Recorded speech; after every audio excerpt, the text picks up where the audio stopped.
Les enfants des années 60, 70 et 80 ne sauraient avoir oublié Calimero, le petit poussin malchanceux star de leur enfance. Mais savent-ils que derrière la voix de Calimero se cache une immense dame, elle-même maman de 2 comédiens et d'un réalisateur? Un petit poussin noir, une coquille d'œuf cassée sur son crâne de Piaf, et une voix qui déclare sur un ton contrit si est vraiment trop injuste, voilà Calimero, l'un des héros de jeunesse des enfants des années 70 et 80. Calimero naît en Italie en 1962, le personnage sert d'abord dans un but publicitaire pour vendre du savon, avant de devenir, après la mort de ses créateurs, un personnage de dessin animé italo-japonais.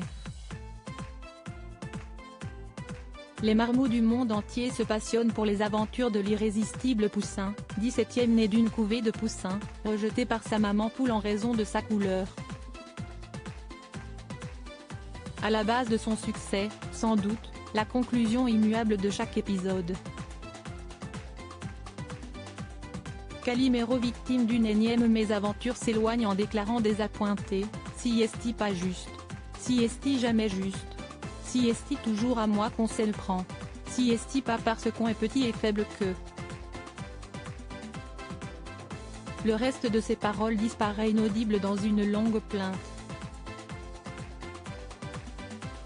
Mais dans l'Hexagone il est facile d'identifier une autre raison au succès à ce variant du vilain petit canard, le talent des doubleurs. Au doublage de Calimero, des artistes confirmés parmi les comédiens engagés, les comédiens Francis Lax, voix française de Dustin Hoffman, du grand Gene Hackman ou Harrison Ford dans La Guerre des Étoiles, et Luke Hammett, qui doublera plus tard Michael J. Fox, ainsi que Rick Moranis ou Jason Priestley.